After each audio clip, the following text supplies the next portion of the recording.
Hello, I am Mr. Orange and this is video hashtag 453. So in this video I'll be reviewing the TV show The 101 Dalmatian the series. But before we get into this video, make sure to like, share and subscribe, and make sure to check out my Patreon page.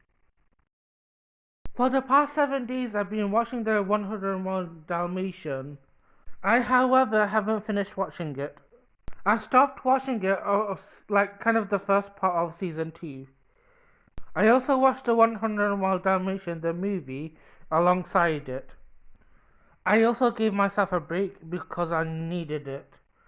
To keep this brief, I did not enjoy 101 Dalmatian.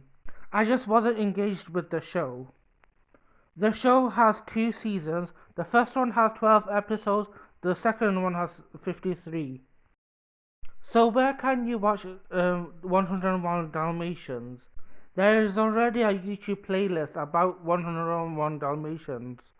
I will put the link of the playlist in the description. So the series is based on the movie 101 Dalmatian. Maybe I'll give my brief review on the movie towards the end of the video. So how did I get into 101 Dalmatian the series? I do remember 101 Dalmatian being on CITV. However, I've never sat down to watch it. I've not even watched it casually. I do remember being on the CITV schedule, but I never got to watch it. So it's not until today where I watched it fully, but even then I didn't finish watching it because it didn't interest me at all. It kind of gives a similar vibes to 44 Cats. I do believe this show is designed to watch casually, not like you'd have to binge watch. The next thing I want to talk about is the art style and the animation style. For the art style and the animation style, I would give it a thumbs up. I mean, we are talking about Disney product here. I mean, they never fail us when it comes to art style or animation style. I mean, it's not like Renaissance era style of animation. The fact that this show was around that Renaissance era style of animation, I will knock it down some points because of that. Because they do have the capability of making grand animations, so why not for this show as well? This made me think that the writers or the creators did not care about the show as much. So to the creators, this is more of a product rather than an artwork. Now we're talking about the title of the show, which is 101 Dalmatian the series. I would say the title is good. It is based on the movie, so I think it's a good idea that it's called 101 Dalmatian the series. I like that they added the series part of the title because it makes it more clear of what it is. You might think it's rather too simple, but I think it's straightforward. But is the title accurate though? It says there's 101 Dalmatian, but I know that's incorrect because there's 2 extra Dalmatians that's introduced. I do recall an episode where Lucky meets his auntie and uncle, the Vandergreens. They're kind of the posh, snooty relatives. So technically it's 103 Dalmatians. And out of the 103 Dalmatians, only 11 of the Dalmatians have a speaking role. And additionally, 3 of them are the main characters. Also, another information, the original main characters, Pongo and Pendita, are resorted to supporting roles. So overall, while the title is good, I don't think it's accurate. The next thing I want to talk about is the theme song of 101 Dalmatian the series. For the song is kind of catchy, but I don't think it's mind-blowing. But I do like the visuals of the theme song. It is random, but I do like that they gave a name to the characters, so you know who they are. Like the theme song says, Lucky, Cadpig, Rolly and Spot are the main characters of this show. While I'm fine with Lucky, Cadpig and Rolly being main characters of the show, I'm not okay with Spot being the main character. So Spot is a chicken. He doesn't deserve to be a main character because he's a chicken and he wasn't in the original movie either. I also do not care about this character at all.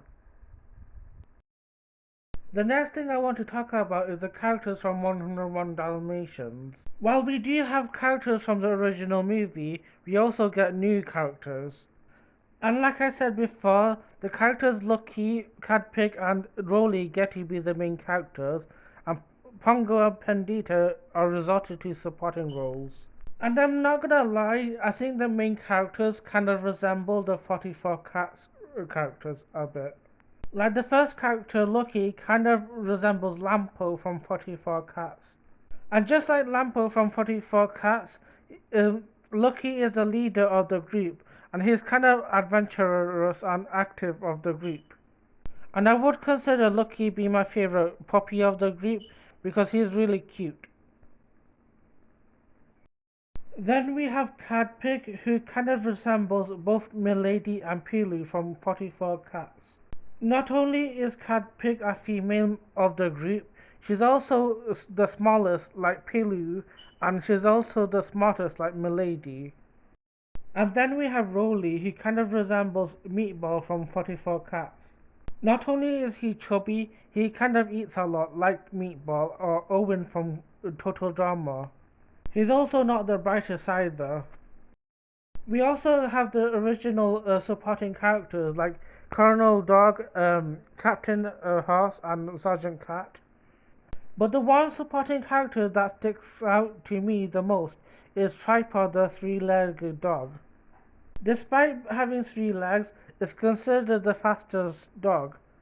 I will give them points for introducing a disabled character and giving them an important role. So therefore I would consider Tripod being my second favourite character. The next supporting character we have is Two-Tone the dog. She kind of resembles all 3 main characters. She has black ears like Lucky, she's a female character like Cadpig, and she's kind of chubby like Rolly. It is revealed in the show that Two-Tone has a crush on Lucky. In my opinion, I think that's really cute. We also have the 3 main human characters. That's Roger, Anita, and the nanny. They're kind of alright, I don't have a problem with them. They're not that interesting though. Usually I would have a problem with having humans in animalistic shows, but I don't mind it here, given the context of the show. The fact that it's based on the movie, I don't mind the humans at all. As long as the humans don't hog up the spotlight of the characters. From the returning villain, we get the crazy, notorious, amazing Cruella de Vil. I will say that Cruella de Vil is my favorite character from the movie. She's just so charismatic and funny. You just know that she just loves being the villain. My main issue with the show is that I wish they kept the voice actors from the original. I'm just not a fan of the voice direction of this one. We also have other villains like Mooch and his goons, who are the bullies. They kind of resemble Boss and his goons from 44 Cats.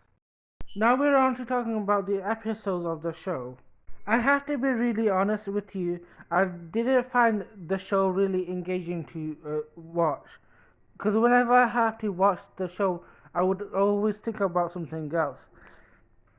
That's just telling how this show didn't interest me at all. I wouldn't say the show is bad, I just don't think it's engaging. It's definitely not a show you have to binge through.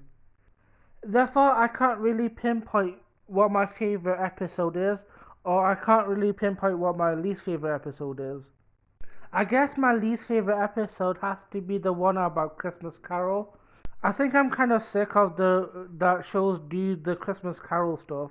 I mean, I don't mind it, but I think the shows need to get original. I mean, I already know the story. A person meets 3 ghosts, so like I've seen it 100 times. So that's my review of the 101 Dalmatians, the series. As a bonus, I will give my brief review on the 101 Dalmatians, the movie. I think it's excellent. I think it's much better than the series. I wish they put more effort in the series as they did in the movie, if not much more effort. because I think this show was around the 2000s, so I expect so much better from them. Thank you for taking your time for watching this video. I hope this gives you an idea if you want to watch the show. And if you really want to, you can give your own opinion about this show in the comments down below. Like, share and subscribe, and have a lovely day.